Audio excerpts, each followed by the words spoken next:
Kaja Bryx for Racjonalista.tv. I have a huge pleasure to interview today Susan Blackmore, British psychologist and writer, the author of many books, out of which the most famous is The Meme Machine. And actually, I would like to start the interview asking you about this book. But first of all, hi Susan, how are you? Good, thank you. Thank you very much for agreeing for this interview. I wanted to ask you if you could define the term meme, because it's been used in so many different contexts in this last decades that I'm not sure if people really follow what it should mean. So if you could explain what it means for you and what it means in your theory as a meme machine. Well, I like to go right back to Richard Dawkins' original definition, because after all, he invented the term meme to be a kind of cultural analogue of the gene and to rhyme with gene.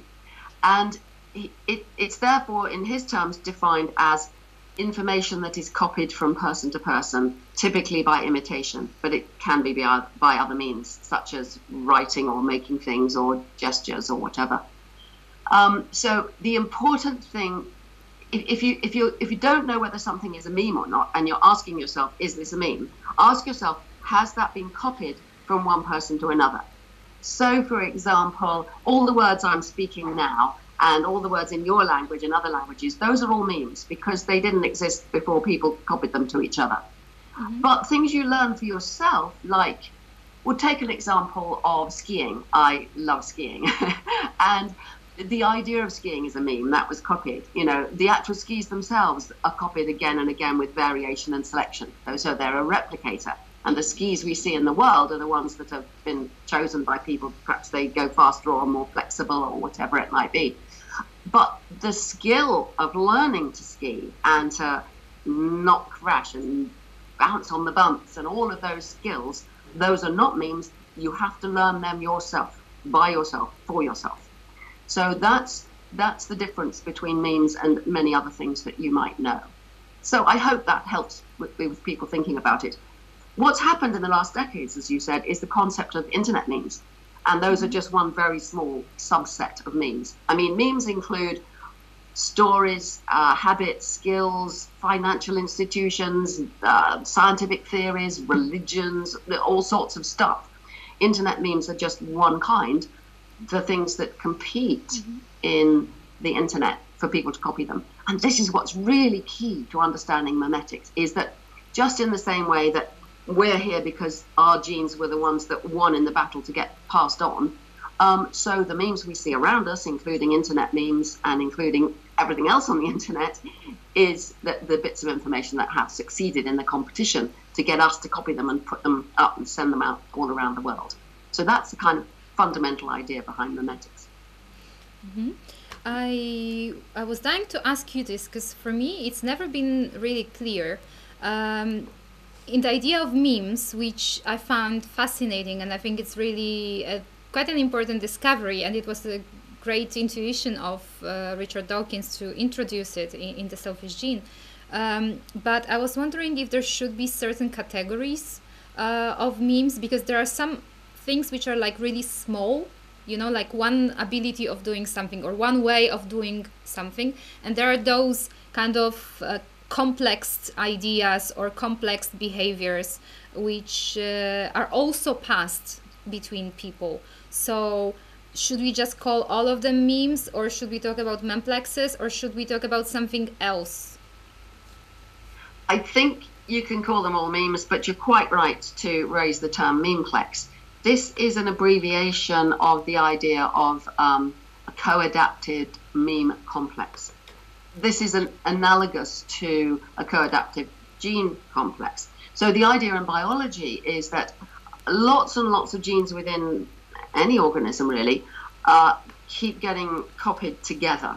So for example, genes you might find in a lion that eats meat all the time, the genes for the hunting behavior and the catching and all of that go along with genes that construct the right kind of digestive system for digesting meat. Whereas, you know, it might be eating a rabbit or a deer. And the genes together in that other animal will be quite different, because they're setting up a different kind of behavior and a different digestive system and a different brain. So the idea then with any replicator, whether it's genes or memes or whatever other replicators there might be, is that in terms of memes, a memeplex will form when memes can thrive, get copied more easily when they are together than when they're apart. So a classic example of a memeplex would be a religion. I think among the most dangerous memeplexes there are around, and long-lasting ones as well. Because if you take Christianity, for example, you have all the ideas about the virgin birth and Jesus is the Son of God and all of these things.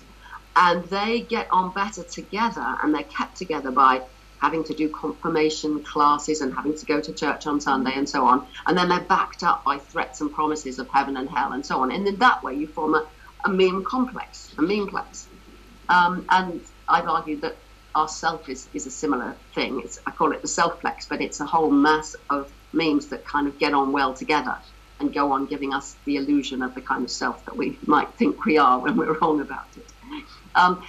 Whether we need other kinds of breakdown in types of memes, I'm not sure. I think memetics has sadly still not got very far. And I think it's better to try to keep things simple until we get on a lot better with the science of memes.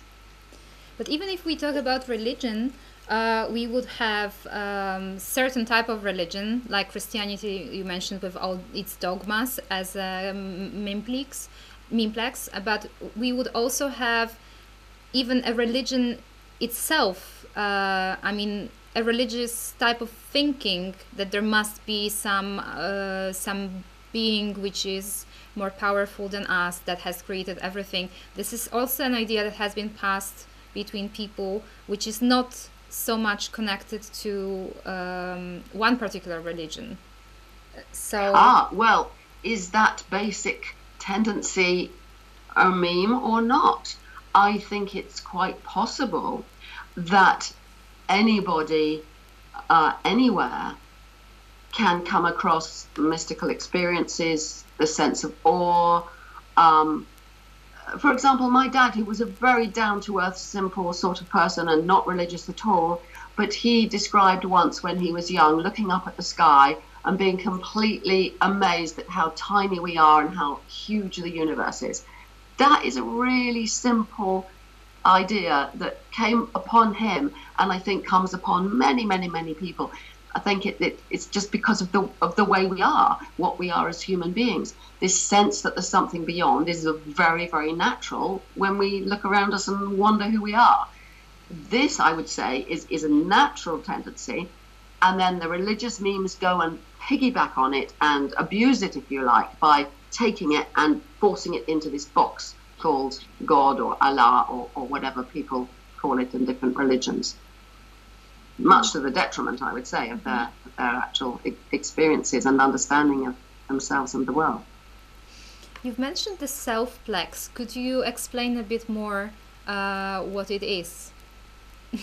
Well, you see, I think it's very natural for us to imagine that inside here, inside this head, this is a body, this is a physical thing, evolved, whatever.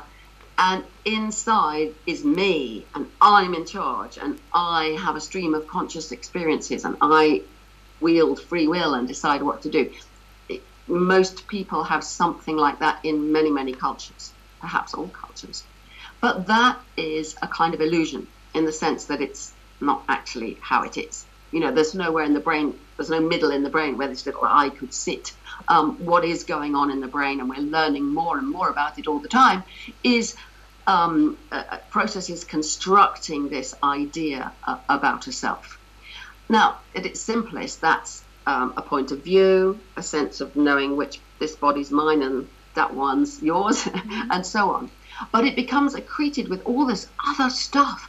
I want this, I need this, I'm a good person, I'm a bad person, I remember this, I know this, I've got these degrees, I live in this house, I'm going there on this aeroplane to Poland, all this stuff. All these memes, particularly ones about possession and who I am and what I'm like and what people think of me, these all kind of cluster around the basic idea of self that the brain has given us during our lifetime, or that we've grown up to have, and make this massive thing that seems so important. This is something which many mystical traditions, meditation traditions, and so on teach how to let go of, how to make it less sticky, less oppressive, less problematic. Because you could say that a lot of our problems of unhappiness and anxiety and fear and misery and greed and hatred come about through feeling that this mythical self is really important. So it's interesting to wonder whether it's actually to the advantage of the memes, because they're all, they all get an advantage by hanging around in this great thing that I call the self-plex. And to wonder whether that's why the self becomes so powerful. I do not know whether this is the right way to think about the self. I spend a lot of time thinking about the nature of self and consciousness, but it's a potential idea that comes out of memetics, and we need a lot more research to find out whether it's valid or not. So do you think it could actually be a good idea to try to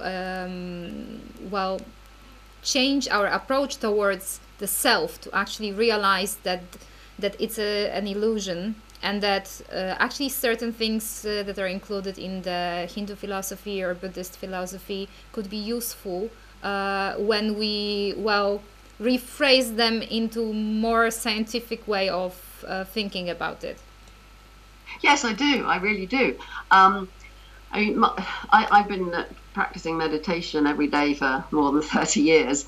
My training is in Zen, or actually Chan, the Chinese precursor to Zen, which has a lot of teachings about the self, about letting go of the way the self is so grabby.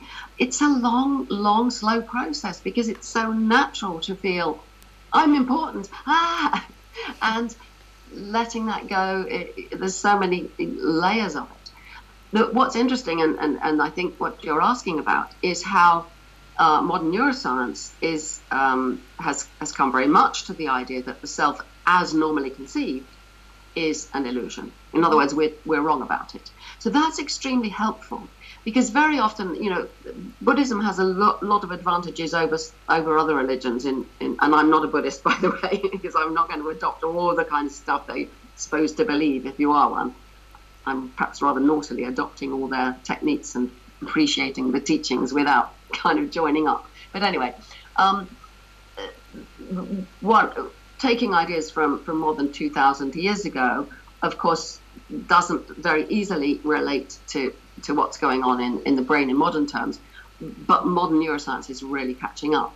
So there's a lot of understanding now about how certain parts of the brain, in particular around the temporoparietal junction, are places where information is brought together to construct the sense of self.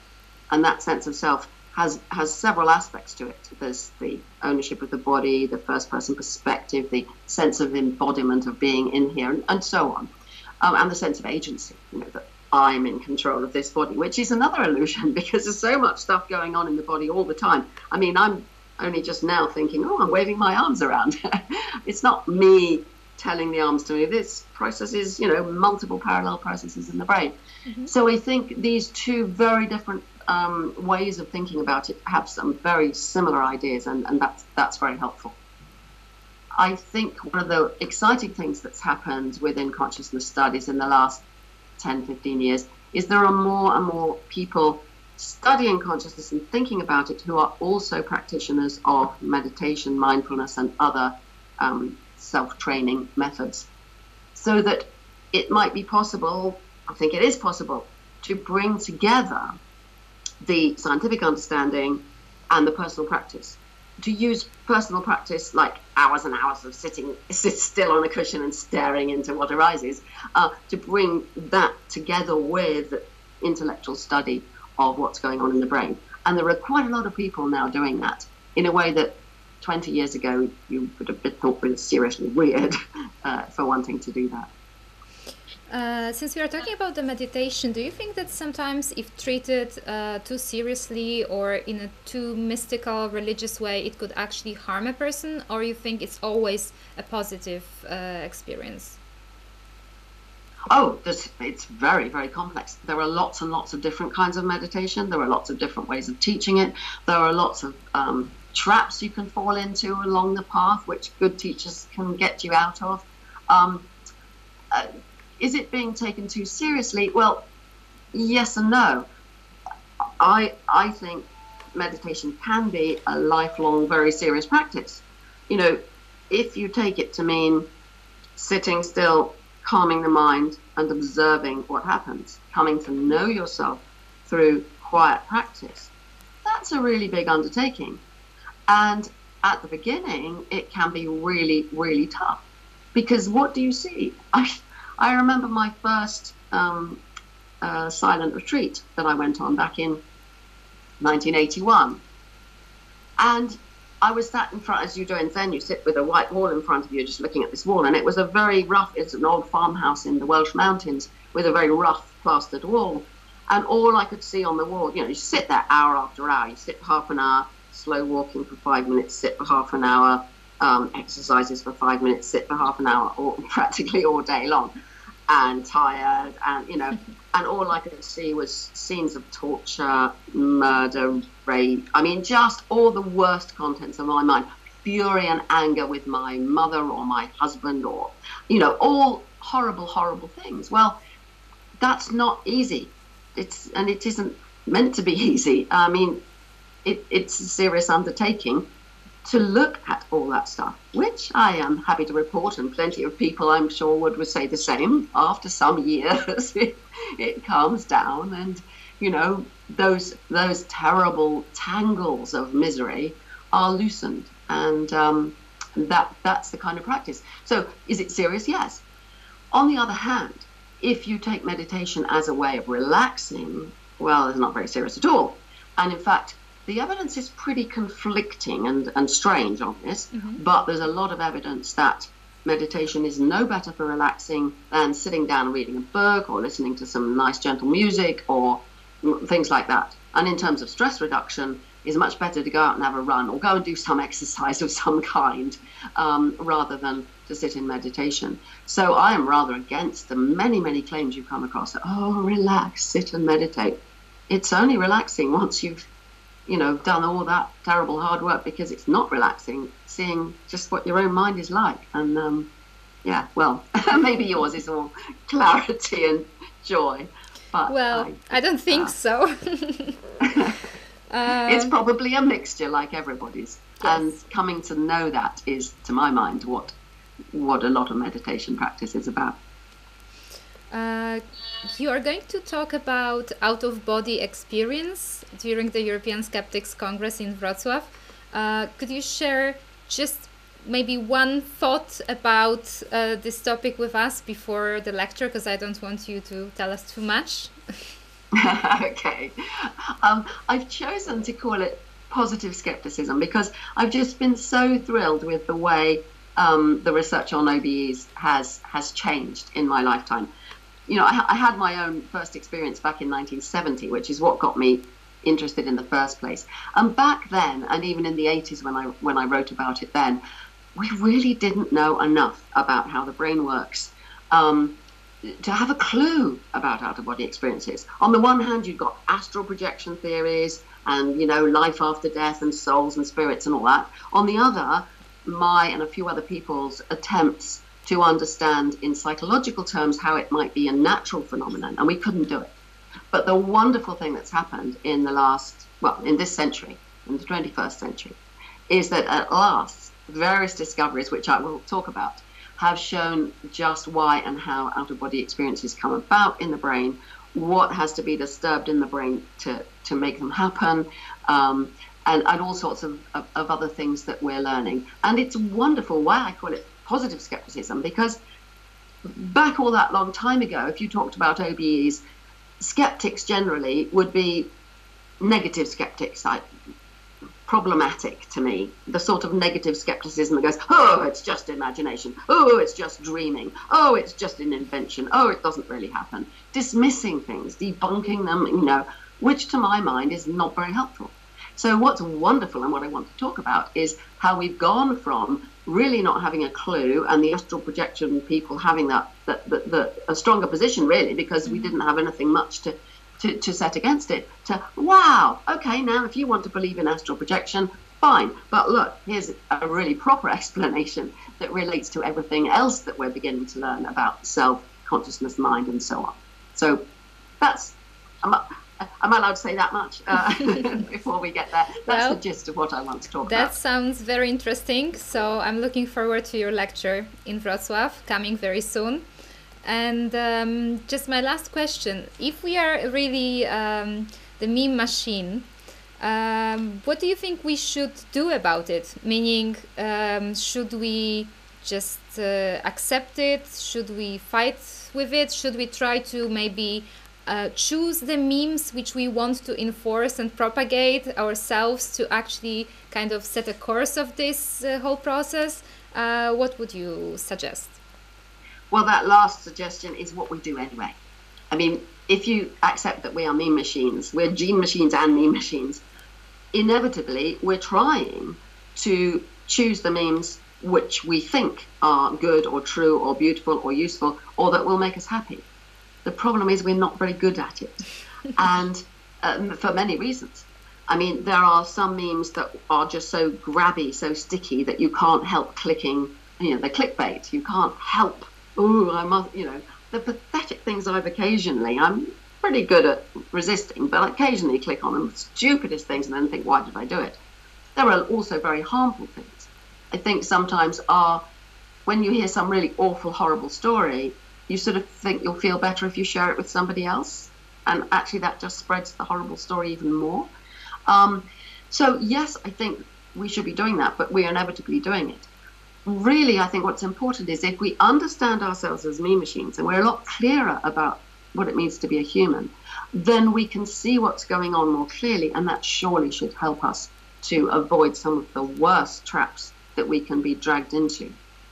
I do worry about technological memes, or tremes as I've called them, the amount of information there is out there in the cloud now, and how it's oppressing us, that we're constantly being dragged this way and that to respond to everything.